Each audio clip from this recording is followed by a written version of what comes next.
Saya melihat bahwa reuni 212 kemarin itu ruh semangat pertama dari adanya 212 itu bagi orang-orang yang mengikutinya itu sudah luntur.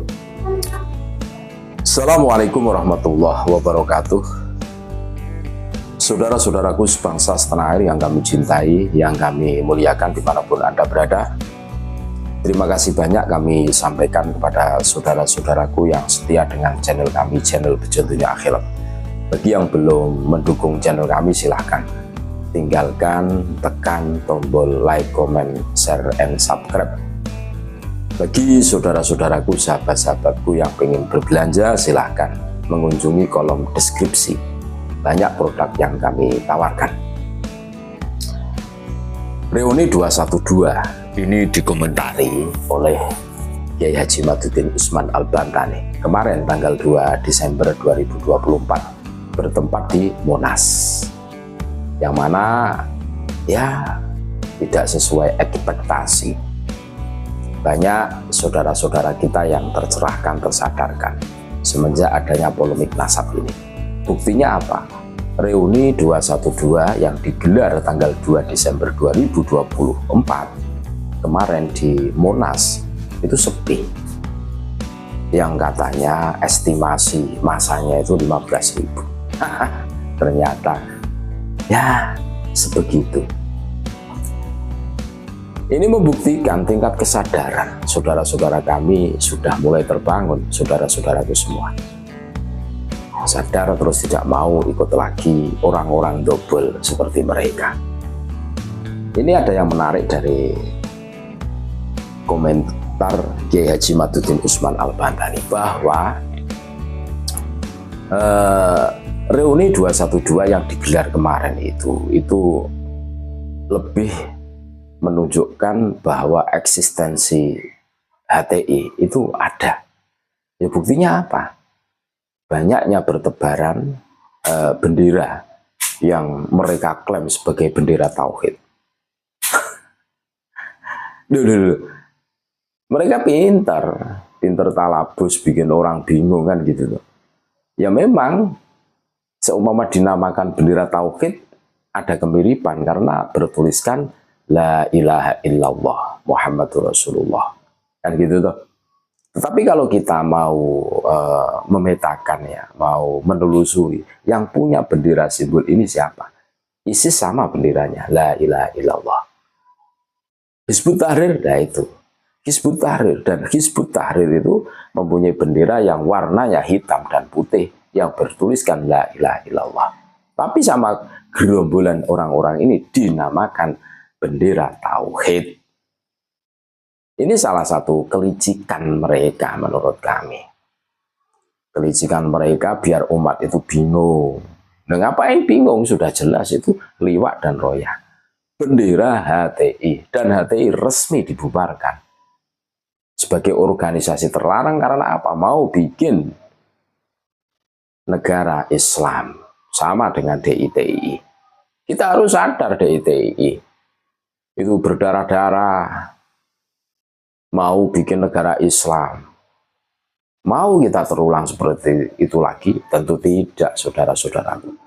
Kita harus bangkit, kita harus melawan, termasuk simbol-simbolnya. Kemarin kami sudah mengunggah video tersebut. Aparat seharusnya tegas, sikat saja itu bendera-bendera simbol organisasi terlarang yang di otaknya itu mau bikin negara Islam. Gitu loh. Kita ini sudah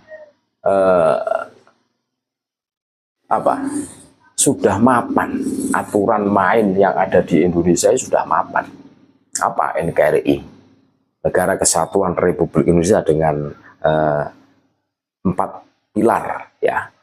Ada Pancasila, ada Undang-Undang 1945, Bhinneka Tunggal Ika, dan NKRI harga mati. Itu tidak bisa dipisahkan. Ini sebagai pegangan. Nah, aksi reuni 212 menurut Kiai Haji Maduddin Usman ini ajang promosi mereka bahwa memberitahukan kepada publik bahwa HTI itu masih ada. Ya memang masih ada. Untuk catatan kita semua, organisasinya resmi dilarang, cuma orang-orangnya kan masih bergentayangan, tebar pesona, tebar doktrin ke sana kemari kan gitu tuh, mempengaruhi, menghasut massa, menghasut umat agar ikut mereka. Ini banyak saudara-saudara kita yang terpapar, masih banyak, dan ini kita harus sadar bahwa NKRI itu sudah final dengan berasaskan Pancasila, UUD 45, Bhinneka Tunggal Ika. Ini harus kita betul-betul kita pegang. Nah, termasuk kalau kita cermati, yang hadir di reuni 212 itu siapa? Ya ada tokoh-tokoh Wahabi, kan gitu tuh. Kalau kita cermati, terus ada Wahabi, Mukibin wal Mukibul, kan gitu tuh. Orang-orang itu saja. Secara politik, itu siapa yang hadir?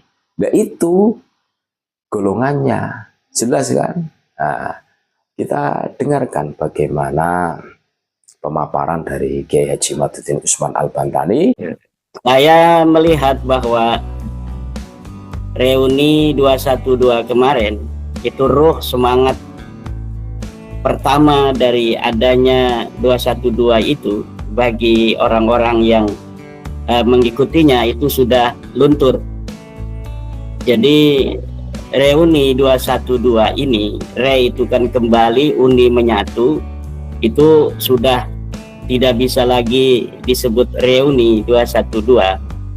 Tetapi sekarang ini nampak bahwa ini adalah upaya penunjukan para khilafah, para pengusung khilafah untuk menunjukkan diri bahwa mereka masih eksis. HTI yang telah dibubarkan oleh Presiden Joko Widodo ini menunjukkan mereka ingin menunjukkan bahwa mereka masih eksis. Jadi lebih acara kemarin adalah acara HTI dibanding acara 212 yang representasi dari berbagai macam elemen di masa lalu itu. Jadi ini penegasan terhadap negara bahwa kami masih ada loh. Walaupun HTI telah dibubarkan atau para pengusung khilafah lain, pengusung khilafah yang lain selain HTI yang ingin menegakkan agama Islam versi mereka di dalam formalitas sebagai negara, ini masih eksis. Dan ini negara harus hati-hati. Negara harus waspada bahwa walaupun kekuatan-kekuatan itu sudah semakin mengecil, bahkan nyaris tidak ada, tetapi ideologi itu masih ada dan ex-HTI itu masih ada. Kenapa? Karena HTI itu waktu dibubarkan kan relatif masih muda, Mas Rifki. Jadi orang-orang yang masih muda-muda itu di bawah 50 tahun. Jadi hari ini pun para khilafah itu tanpa adanya HTI secara organisatoris, tetapi mereka masih ada. Bisa dilihat dari bendera-bendera yang banyak berkibar di acara 212 itu adalah bendera-bendera HTI. Bendera La ilaha illallah Muhammadur Rasulullah yang warna hitam dan bendera La ilaha illallah Muhammadur Rasulullah warna putih. Jadi acara 212 kemarin bukan merepresentasi kekuatan Rizik Syihab sebagai FPI, tetapi lebih terhadap kekuatan khilafah, kekuatan dari HTI yang menyusup di acara itu untuk mempertegas kepada semua orang bahwa kami masih ada. Nah, yang kedua adalah dari kekuatan politik praktis PKS. Kekuatan politik praktis PKS yang kalah dalam pilkada di Jakarta, juga di Jawa Barat, di situ masuk mereka di dalam acara reuni 212 itu, dan kemungkinan besar Jakarta yang masih ada kemungkinan 1 putaran atau 2 putaran, ini isu agama akan dikapitalisasi kembali untuk menumbuhkan semangat kepada pendukung PKS agar bagaimana Pilkada DKI Jakarta bisa 2 putaran. Dan ini saya kira hal-hal yang Bapak Presiden harus mewaspadainya, walaupun memang sebelah daripada PKS itu, yaitu Kang Ridwan Kamil, adalah merepresentasi dari politik praktis Bapak Presiden. Tetapi sebelahnya ini adalah orang-orang PKS yang dalam ideologi mereka ini masih ada keinginan untuk memformalkan ajaran-ajaran Islam versi mereka ya. Jadi dalam versi orang-orang radikal adalah bahwa negara itu harus yang satu, formalitas Islamnya nampak. Jadi undang-undang itu harus undang-undang Islam. Al-Quran dan Al-Hadis harus dijadikan sebuah dasar dalam bernegara. Ini versi mereka gitu kan ya? Ya, betul. Dan bagi kita warga Nahdlatul Ulama, Al-Quran, Al-Hadis, ijma dan qiyas adalah dasar kita beragama, sedangkan negara adalah sebuah media. Ad-daulatu laysat ghayatan. Negara itu bukanlah tujuan. Ad-daulatu wasilah. Negara adalah wasilah. Ketika tujuan-tujuan kita bernegara itu telah dapat diraih oleh bentuk negara apapun, maka negara itu sudah syar'i. Maka bagi kita di dalam kalangan Nahdlatul Ulama, Indonesia daulatun syar'iyatun. Indonesia adalah negara yang sudah syar'i. Adapun hal-hal yang belum diatur secara formal di dalam negara, dari aturan-aturan yang ada di dalam syariah, itu bisa diatur secara kesepakatan di dalamnya. Tetapi bagi mereka pengusung khilafah, secara formal, negara ini harus ada Islamnya.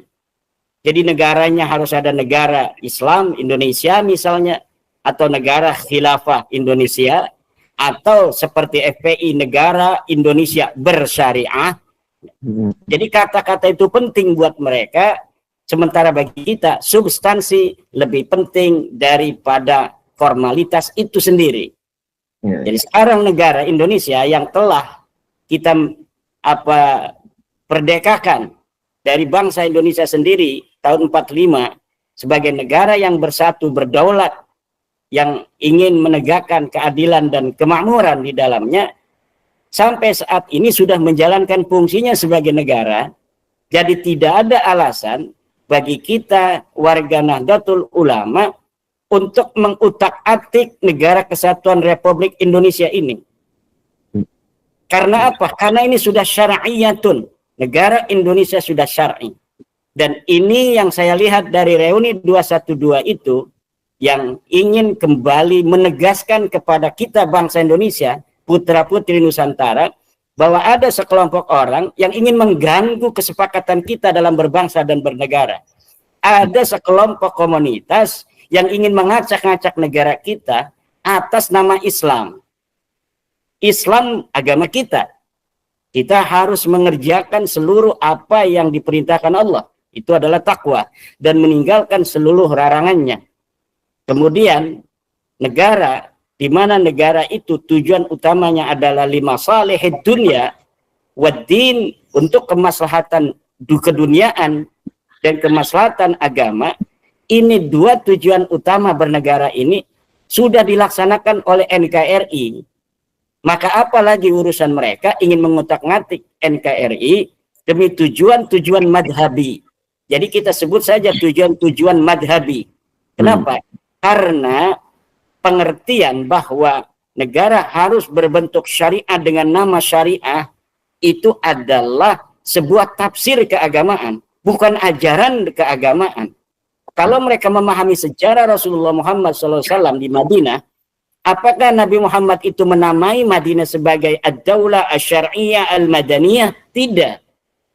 Tetapi negara itu dibiarkan berbentuk di dalam bagaimana bentuk negara yang dikenal pada saat itu, kemudian syariatnya dijalankan oleh bangsa itu yang ada di dalam negara, tanpa harus formal bahwa ini bentuknya adalah bentuk negara Islam.